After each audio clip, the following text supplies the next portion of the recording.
What's up mga idol? Hinebra blockbuster trade, Tolentino balik Hinebra na. Pero bago mo sana ipagpatuloy ang panonood mo, ay huwag mong kalimutan na mag-subscribe bilang suporta sa aking YouTube channel. Maraming salamat idol. Update lang tayo sandali sa balita na inilabas ng TNT Tropang Giga.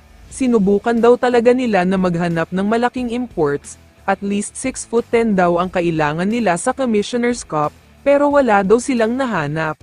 Kaya naman ibabalik daw nila uli ang two-time best import of the conference, at kailan lang na nag-champion na si Rondae Hollis Jefferson, susubukan daw nilang makapag back-to-back champion kasama siya. Nagkaroon kasi ng pag-aalinlangan ang TNT na baka hindi kakayanin ni Rondae Hollis Jefferson ang mga malalaki at malalakas na import, pero dahil wala nga daw makitang iba ang TNT kaya susugal uli sila sa kanya.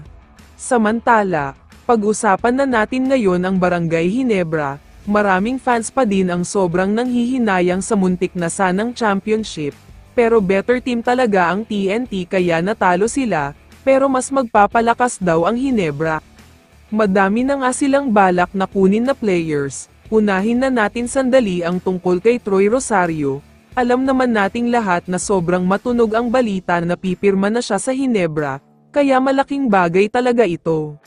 Pero ang pinaka-main event at dapat talaga nating hintayin ay ang pagkuha nila sa superstar na si Arvin Tolentino. One of the best talaga ang player na ito ngayon, all-around player, napakasipag talaga niya at magaling pa.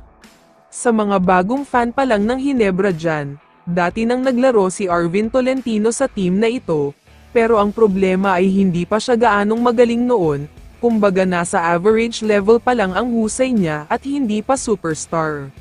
Pero ngayon, MVP candidate, BPC candidate at Most Improved Player candidate, yan lang ang ilan sa mga achievements niya sa huling 2 season, kaya masasabi natin na sobrang solid at magaling na talaga siya ngayon. Kaya naman maliban kay Troy Rosario, gumagawa na daw talaga ng hakbang ang Barangay Hinebra para makuha si Arvin Tolentino.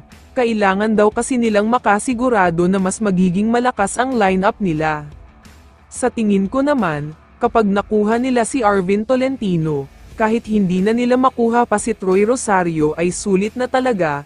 Halos same lang sila ng style of play pero mas better pa si Tolentino, kaya sana ay mas mag-focus sila sa kanya. Kaya naman kung ikaw ang tatanungin idol, ano ang masasabi mo sa balitang ito? I-comment mo naman ang sagot mo sa tanong na ito. So dito na nagtatapos ang video na ito. Maraming salamat sa pagsuporta at panonood mga idol. Ingat at bye-bye.